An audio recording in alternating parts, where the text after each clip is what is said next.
Today on Time About the Movies, Jon Favreau returns with another big action blockbuster, this time with Daniel Craig, Harrison Ford, and Olivia Wilde among the cast, taking the graphic novel Cowboys and Aliens and bringing it to life on the big screen. Does it actually become successful? Well, we're going to find out, but I'm not making any guarantees on that. And Raja Gosnell gets a chance to destroy another classic show from our childhoods with the Smurfs, the first film based off the Smurfs that went to the big screen that wasn't an animated movie. It's another live-action CG hybrid. But yeah, you might be surprised at what I have to say about that one too. But we do have at least one really good movie this weekend with Crazy Stupid Love, the ensemble with Steve Carell, Ryan Gosling, Emma Stone, Marissa Tomei, Julianne Moore among its cast.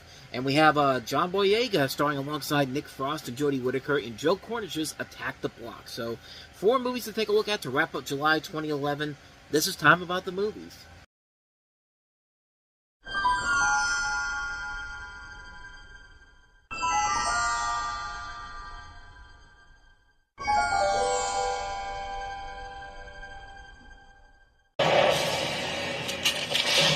And welcome to Time About the Movies. Today we are taking a look at the 4 films that wrap up July of 2011, July 29th to be exact. And we are starting with the biggest of the new releases, and that is Cowboys and Aliens. This is based off of the graphic novel of the same name. It's set in the southwestern United States in a retro-futuristic version of the 1870s, following an amnesiac outlaw played by Daniel Craig, a wealthy, powerful cattleman played by Harrison Ford, and a mysterious woman who must ally to save a group of townspeople who have been abducted by aliens.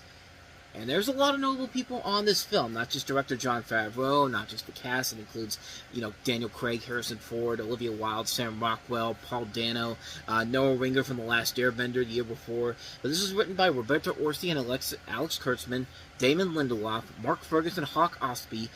Steve O'Derrick wrote the story for this. It's produced by Brian Grazer, Ron Howard, Steven Spielberg. So yeah, there's a lot of people involved in this movie. So yeah, obviously, the film has a lot of high expectations going into it, especially with Jon Favreau coming off of the Iron Man movies. And the idea sounds really cool enough that it could stand on its own merits, but this is one of those movies that's more style over substance. Because yeah, the action sequences are pretty cool. The special effects are pretty good as well. I give the movie credit for not being one of those movies that are post-production 3D hell type of films, so I don't have to use the graphic this time around. But with all that said, though, the script overall is rough. It's a movie that the script is rough, but not only that, the tone is just way too serious. And for a movie like this, you have to have the right mindset of a pulpy. You have to have the sense of a pulpy type of series, but not that serious type of a film. Like, Wild Wild West didn't work because it went too campy for its own good. This one doesn't work because it takes itself too seriously for its own good. You have to have a combination of both ways to make something like this work, and sadly, it's just not here in this movie. And really, I don't think it's Jon Favreau's fault. The guy is trying his best here, and he isn't doing a bad job directing the film. I mean, the guy shows that he has a range with different genres, not just with comedies, but also with blockbusters like this. I mean, he is putting the best effort he can into this, but like I said, the film is just way too serious for its own good. It's just kind of like, tone it down a little bit, guys. It's Cowboys and Aliens, for God's sakes. Like, this should not be that hard of a concept to make interesting.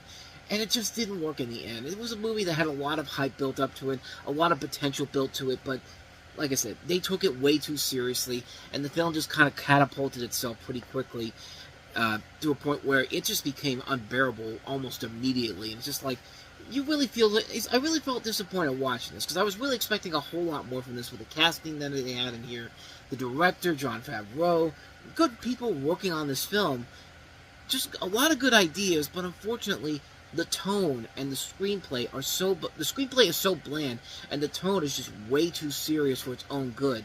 Like, they've tried so hard to make modern Western blockbusters like this. I mean, as I mentioned, Wild Wild West, and we're still a couple of years away from Disney's The Lone Ranger, which tried to do the same thing.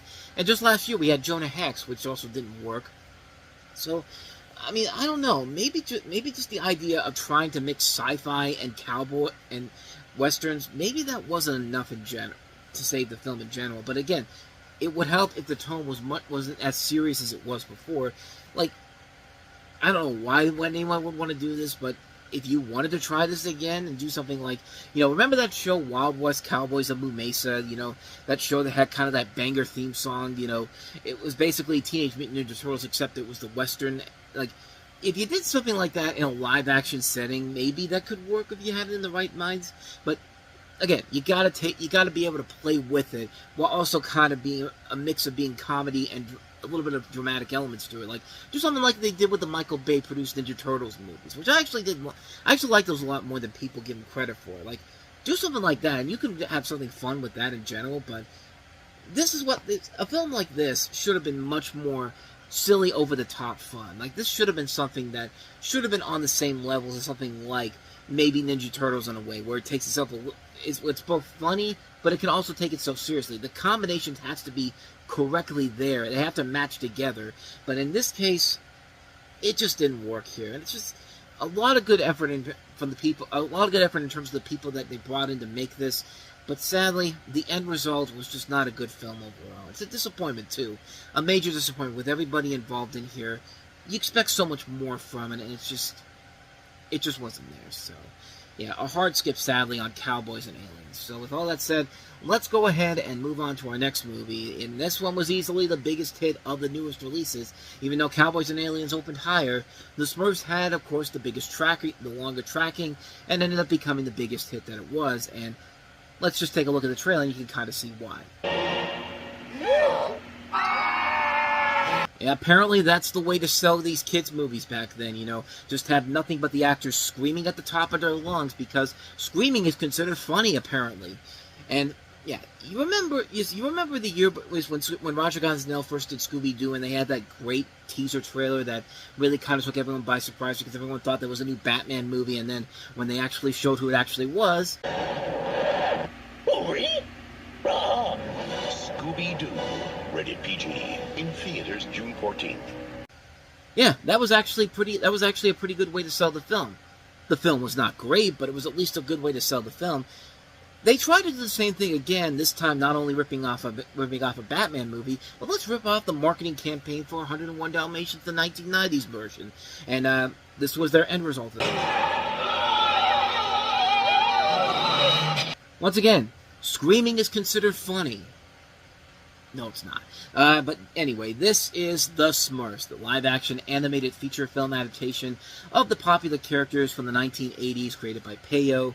Were more well-known back then for the 80s TV show produced by Hanna-Barbera, and had been away for a long time since then. There have been many attempts to try to make a movie version of The Smurfs ever since the original show ended, and then nearly 25 years after the show ended, this was the end result of that. So when the evil Gargamel, played by Hank Azaria, chases the tiny blue Smurfs out of their village, they tumble from their magical world and into ours. So yeah, it's the enchanted formula, literally the enchanted formula, because guess where they end up? In New York City, in the middle of Central Park, just 3 apples high and stuck in the Big Apple. The Smurfs must find a way to get back to their village before Gargamel tracks them down. And they come across is this couple played by Neil Patrick Harris and Jayma Mays. You have Tim Gunn in here because he was a thing with Project Runway. Sofia Vergara is also in here playing Patrick's boss in here. Stacked voice cast, because apparently that's the only way to sell the Smurfs is by having a stacked voice cast, because you've got Jonathan Winters as Papa Smurf, Katy Perry as Smurfette, Anton Yelchin as Clumsy Smurf, Fred Armisen, Alan Cumming, George Lopez, Jeff Foxworthy, Paul Rubens, John Oliver, Kenan Thompson, B.J. Novak, Wolfgang Puck. But at least they have a couple of veteran voice actors in John Kassir, Tom Kane, and Frank Welker. So I guess I got to give them credit for at least hiring those people there. But I mean, this is about what you expect for a movie like this. This is that type of film where you watch it and you think to yourself, yeah, ripping off Enchanted, ripping off the fish out of water concept, basically ripping off Coming to America. Coming to America is pretty much the same premise. Let's take a character from his normal world and bring him to New York City, except he's not a cartoon character. He's a prince of a country, and it's literally the same premise here. And yeah, it's not a great movie overall. However,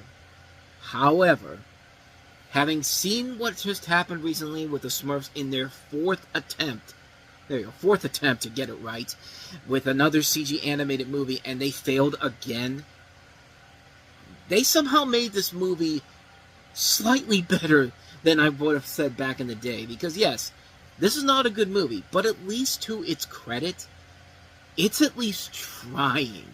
It's at least trying to do something with it, even though it's something we've seen done to that before. Yeah, I'm not going to say this is a great movie per se. I'm just going to say that it's not as bad as I remember it was back in the day. Because when I saw it back in the day, it was about what I expected it to be. Just kind of a lame lame animated CG hybrid, an Enchanted knockoff. And it is pretty much that. But to its credit, unlike the other Smurf films we've gotten later on down the road, especially with the animated ones, you can at least tell that this one, some effort was being put in there. I mean, you could tell there was at least an effort of ambition put into it. Like, Hank Azaria, I think, is the best thing about the movie playing Gargamel. That's the one thing I think that is rock solid in this and in Smurfs too, because like he knocks it out of the park as Gargamel. Like he's great in this. Like he's the one guy that gets it. I mean, it's essentially pretty much the equivalent to David Cross in the Alvin and the Chipmunks movies, or Andrew Daly and Yogi Bear. Like he's that one guy who knows the assignment and knows what type of movie he's in, but he's at least going to put his effort into it. And he does put his effort into it overall. I mean, everyone else is just fine, I guess. Neil Patrick Harris, and like I said, I've said this time and time again, it's hard to make Neil Patrick Harris unlikable and somebody who gets so on your nerves. And in here, he's fine. He's not the same Neil Patrick Harris that we come to see in. He's not Barney Stinson. He's not the guy from Harold and Kumar. But in the performance in the role he's given here, he's at least trying. He's at least trying to bring something to this. Just like, hey, my name's attached to this. I'm going to go ahead and do something here. The voice acting is fine. I mean, the only ones that I really thought were kind of the strong ones were Jonathan Winters as Papa Smurf, and also Anton Yelchin, who plays Clumsy Smurf. There is kind of this subplot about him where, Papa Smurf thinks that, because he sees a vision of the future where Clumsy fucks everything up, the visions are never wrong, and then by the end it's just like, oh, the visions can be wrong sometimes. Just like, it's a stupid concept overall, but at least there was some effort being put in there in that levels. But like I said, I'm not going to say that this is a great movie by any means necessary, but considering the Smurfs 2 and the 2 CG animated movies, which the thing that bugs me most about when they do the Smurfs is that they try so hard to knock off the Minions with the first couple of Smurfs movies, and then when Trolls was the big thing, now it's all of a sudden, oh, we got to make them like the Trolls characters. Just like, how about you just make them like the Smurfs?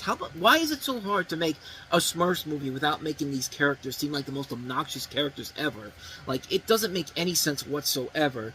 Especially with this last movie, I have no idea.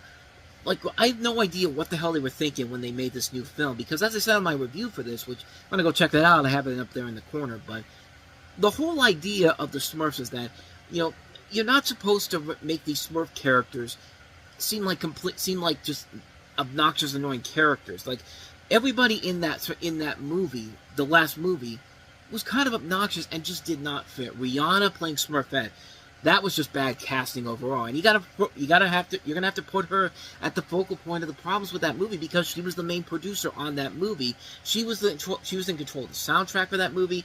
She's part of the biggest problem with that movie. And yeah, she's got a distinctive voice to her because she's from the Bahamas, and like, that voice coming out of a Smurf like Smurfette just does not fit whatsoever.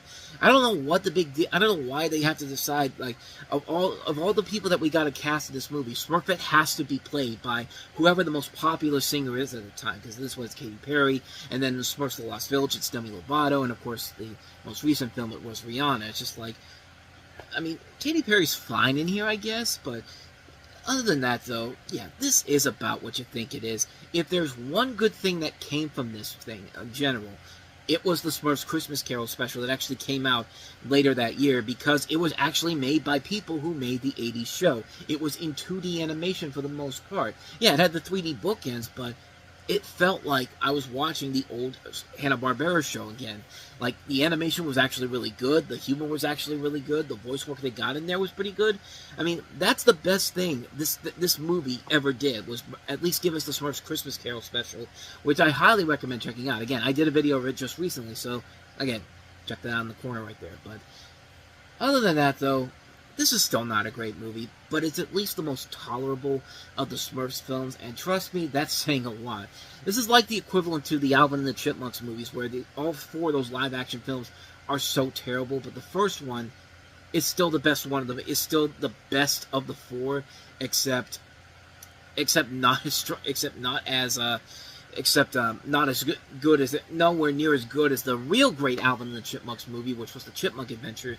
And in terms of the Smurfs and the Magic Flute, the animated movie they did back in the 80s, I don't think that one was that terrible, but at the same time, that was made the way they did the dubbing for that, because they couldn't get the original Hanna-Barbera voice actors to do it, because it was separate companies who made that movie, because that movie originally came out in the 70s in Belgium.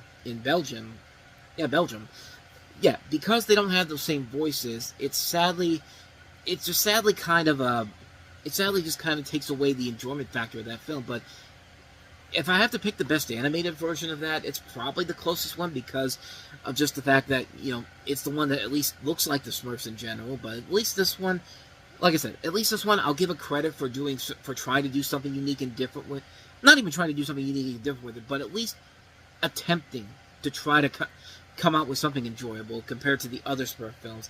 I didn't even want to say unique or interesting in general, because there's nothing of that in here. But like I said, the only things that actually did kind of make it work were Hank Azaria as Gargamel, and sometimes the voice acting was okay. Neil Patrick Harris gets a couple of good moments here and there, but other than that, though, it is what you expect from a Roger Gosnell directed adaptation. So take that for what you will. I'm already, what am I up to, 9 minutes now, telling you that, yeah, this isn't a great movie, but I will gladly take it over any of the more recent Smurf movies we've gotten. So, but then again, that's not really saying a whole lot. So we've had a couple of stinkers to start the week off here, so let's get to some really good stuff. And boy, this next one definitely is one of the highlights of the year, and that is Crazy Stupid Love.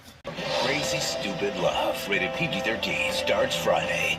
This is a movie that I just fell in love with right from the get-go, and sadly it's a movie that has kind of been pushed off to the side as of late the last couple of years, and it's a shocker, because this one actually was a big hit when it came out. It was well received by critics when it came out, but yeah, you barely ever hear people talk about this film in general. But in this film, you have a sad sack divorcee played by Steve Carell, who finds a second wind of life after meeting a handsome young ladies man who teaches him how to become a master of the modern dating scene. A devoted family man who marries his high school sweetheart, Cal had a great house and a stable job, with his wife, played by Julianne Moore, left him to be with another man. When Emily announces that she's filing for divorce, Cal finds himself awkwardly thrust into the dating scene and begins drinking his night away at the local pub. Just when it seems like there's no hope for Cal, confirmed bachelor Jacob Palmer, played by Ryan Gosling, decides to add some much-needed excitement to the sulking new single father's life. Before long, Cal's rough edges have been all smoothed out. He's mastered the fine art of flirting and develops a distinctive sense of style that sets him apart from the pack. But just as Cal starts to turn heads, his adolescent son Robbie develops a big crush on his teenage babysitter, played by Annalee Tipton. Unfortunately for Robbie, Jessica only has eyes for Cal. Meanwhile, Cal can't help but feel like something substantial is missing from his life, and he decides that the only way to set things straight is by listening to his heart. This really was one of the more enjoyable movies, not just of that summer, but of the year in general, because, as I said before, the first half of the year was really rough, and I'm starting to realize we are starting to get to the really good stuff that came out in the second half of the year. So the second half of the year, not as bad as the first half of the year, but, I mean, what I liked about this movie a lot is that it did a really good job of showing the relationships of the main characters and how they all changed throughout the course of the film up to the film's climax. Steve Carell does a very good job in here, having a lot of really good funny moments. There's a great moment early on where he and his wife are having an argument, and he just decides, they're in a car, and he just decides while she's talking, it's just like, fucking, I'm just going to open the door and just throw myself out of the car, and he's rolling out of the car, like stuff like that. That's real fun stuff. Ryan Gosling, it's a great year for Ryan Gosling in general, because, we got this coming up, and then Drive's coming up in a couple of months from now, and then The Ides of March. So Ryan Gosling was coming into his owner at this time of the year. He was great in this movie. He works very well with Emma Stone, who plays the girl that he falls in love with here, many years before they eventually reunite for La La Land, and they were also in Gangster Squad too, if I'm not mistaken. Yes? Yes, they were together in Gangster Squad, and then they were more known for La La Land, which Emma Stone won the Oscar for. And it's a shame Ryan Gosling's never won an Oscar, man, because that guy has been so damn good ever since this movie came out. It's just like, give him an Oscar, man. I don't care what it's for, man. Just give him an Oscar, for God's sakes. He's been in so many good movies, and this is one where he really knocks it out of the park. Nobody really talks about Annalee Tipton in here, who's doing a pretty good job in here. She was a former America's Next Top Model contestant. You know, she comes on here, and in her first main acting debut, she kind of knocks it out of the park in here. Certainly a lot better than Rosie Huntington-Whiteley did in Transformers Dark of the Moon early in the year. Julianne Moore's really good. Kevin Bacon is pretty good in here. So is Marissa Tomei. Yeah, they're all really good in here. A lot of the comedy is really well done, and I like the nice twist at the beginning of the third act, which brings all the main characters together, and I thought they did a pretty good job of cleverly putting that together, and just not just having all these couples just be random strangers out of nowhere. There is a connection between everybody, and I thought they did play it pretty well here. There are some things I didn't like about the film. This is one of those movies that uses those cliches I can't stand in movies. Two of the big ones, the dream sequence and the big misunderstanding. And it's just kind of like, why do we have to throw these in here? Like just don't do that, man. Just come on. Like, it's just, I'm getting so sick and tired of these cliches. It gets so ridiculous every time. And here's another one of these movies that almost gets ruined by it, but luckily, it doesn't ruin the ebb and flow of the film. It's just kind of an annoyance, honestly. There is another thing I really didn't like. The Robbie subplot, you know, trying to get the attention of Jessica. It's the second movie I saw this summer where a kid goes into stalker territory to get the attention of the girl that I hated. The first one was Bad Teacher. And I guess, really the reason why I don't like it here is because this was back in high school. I mean, I never resulted to the level that Robbie does in this movie, and I really don't. I mean, I was like this back in high school, and I never was to this extreme when it came to finding a girlfriend and all that, but I don't need this shit thrown back in my face again, man. I've grown since then, the 14 years since this movie came out, and Bad Teacher, too. It's just like, I don't want those bad memories back in there again, but that's just me personal. That's just a personal thing with me, but overall, Crazy Stupid Love is an overall really good movie. It's a lot of good performances, a lot of really good comedy moments in here, a lot of really good elements to it. The relationships are very good, a good pace overall. All the chemistries are nicely done. And I'm glad to see Steve Carell doing more than just the straightforward comedies again. And he would start doing more dramas from this point going forward, because later on he would do Foxcatcher, which, you know, was the first time he ever got nominated for an Academy Award, which is a terrific film that we'll eventually get into here. But I like this work in Little Miss Sunshine and Dan in Real Life, and I like to see him branching out, not just being the funny guy in these comedies and all that, but proving that, hey, he's got the dramatic chops to make it work. And lo and behold, he's got a chance to make it work here, and he pays it off big time. So I really enjoy the hell out of this movie. Crazy Stupid Love, easily one of my favorite movies of the year. So with that said, let's go ahead and move on to our last movie that we have here, which was the big cult hit of the year, and that is Attack the Block. Attack the Block in cinemas May 11. So in Attack the Block, it follows an unlucky young woman and a group of tough inner-city kids who make an unlikely alliance to try to defend their turf against an invasion of savage alien creatures, turning a South London apartment complex into an intergalactic war zone. So imagine kind of a mix between Shaun of the Dead meets, I guess you could throw in a little bit of World's End there, because the World's End kind of took a little bit from this movie in particular. Coincidentally, one of the stars of the movie is Nick Frost, of course, part of that Cornetto trilogy, and Joe Cornish was one of the directors on this. And I think this was actually, was this a directorial debut, or was this, yeah, this is the first movie he ever directed, but he would do, I'm looking at stuff overall. He has done a lot of great stuff overall. Later in the year, he's going to be one of the writers on The Adventures of Tintin. He wrote Ant-Man, and he also directed The Kid Who Would Be King, a criminally underrated film that sadly came and went when it did. But we'll save that for 2019. But this movie, this is a film that I really enjoyed the hell out of. I think a lot of people really were surprised on how good this really was, because this is a very interesting film, and a very intriguing film in terms of, like, the concept of taking Shaun of the Dead and making it about aliens in general, and having these people come together to defend their block from these aliens on Guy Fawkes night of all nights. And like I said before, you get to see early instances of young actors who are going to become known more for their science, in different sci-fi franchises. John Boyega, of course, a couple years before he eventually broke out in Star Wars: The Force Awakens, and Jodie Whittaker many years before she went on to become one of the Doctor Who's. But yeah, this is a really good film, and a very cheap film, too. I mean, for the visuals that they have in this movie, they do a pretty good job of creating this world that actually doesn't feel like it's fake, despite the low budget they had on this. And yeah, it's a funny movie. The action sequences are really cool. The visuals are very impressive overall. You do get attached to these characters fairly early on. It kind of has the same feeling of something like a Super 8 also in there, too. And yeah, it's a really amazing film. It's an intriguing film that keeps you on the edge of your seat. It can be very funny. It can be very intense. The action's pretty good. It's a very good film overall that sadly didn't get the attention that it deserved at the start, but it's gone on to have this cult following over the years and has led to a lot of these big stars in general that came out of the woodwork out of it. So yeah, this is a film that I would definitely recommend checking out if you have not seen it already. Definitely check it out. Attack the Block. You will not be disappointed by it. And thus, with all that said, we wrap up another edition of Time About the Movies. And when I said the second half of the year was getting a lot better, at least one of the next two movies we'll look at on tomorrow's show is definitely an example of that.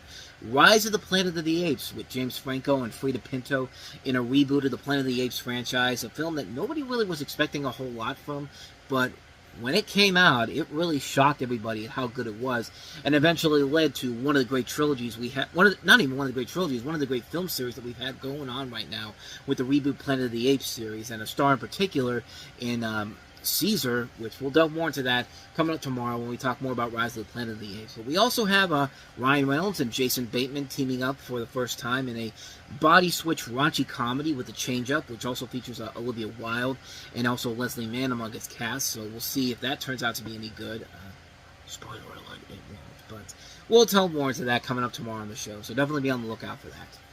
But with all that said, thank you so much for watching this, and I hope you enjoyed it. If you did, I would like you to please go ahead and do me the honor. Why am I even stretching this out? I don't know, but please go ahead and hit that like button, hit that subscribe button, hit that notification button.